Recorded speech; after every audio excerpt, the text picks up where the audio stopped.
This week, a group of leaders and advocates from law enforcement, legal, medical to statewide organizations met virtually for the Regional Human Trafficking Summit. Here to tell us more about it is a co-founder and director of the Virginia Coalition Against Human Trafficking, Patrick McKenna. Patrick, thank you so much for being here and welcome to Capper Review. So tell us, how does a coalition work to prevent people from getting trafficked or even identifying those who already are? And how does it help provide a way out for those who have been identified as human trafficking victims or survivors?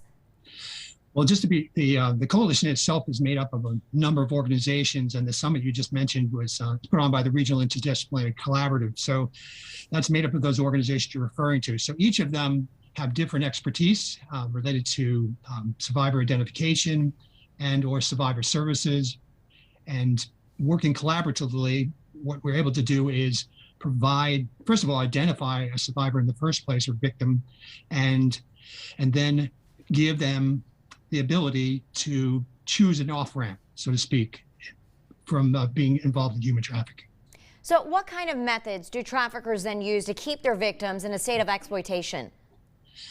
Well, if people that are watching are familiar with domestic violence, a lot of the same methods are used. It's all about power and control. And so the dynamic is to so make the survivor believe that she can't even exist or live without this without the trafficker telling her how to think, how to breathe. I mean, it's that level of exploitation. And so it becomes very difficult for the survivor then, who is essentially cut off by her trafficker from all her social network and supports, and is prevented either through movement or other means from connecting with any new support and survivor, new support systems. And so essentially she feels like she's trapped and really has no way to go. Yeah, and I appreciate you for bringing those up. So what are some common myths then that people might believe about human trafficking that just may be perpetrating human trafficking? What should people in the DMV know?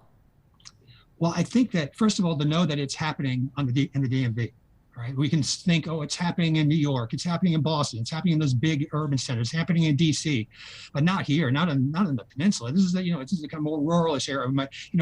It doesn't happen here, but the reality is it's happening in rural communities, it's happening in suburbs, it's happening in major urban areas. There's no place that's not subject to potentially young people being exploited. And that's particularly true because so much of trafficking has kind of moved online in terms of the grooming process. So that, kids, the cell phones, they have internet access, and it's through these various apps and everything that they can be approached and then be brought in. So we don't want to lull ourselves that our community is exempt from this. And the other thing, one huge myth is that, or a couple of them, one of the biggest ones is that people are doing this because they want to or they like it. And we really do have to address that myth. When they've been able to survey populations, either in our country or around the world, of people who are caught in this exploitation, 94 to 96% of them would get out if they thought there was a safe way. Okay, so that means that we have maybe 3 to 4% of those who are participating in this behavior who are, we say, doing it willingly, okay?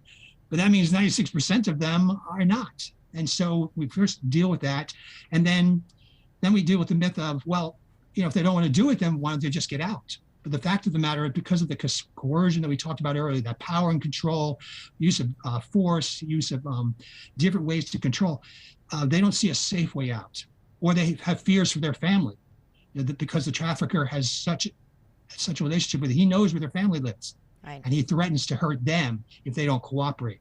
So it's really important that we deal with those two myths and that we recognize that it's happening in our community. But if we all look and educate ourselves to the signs, we can make a huge difference.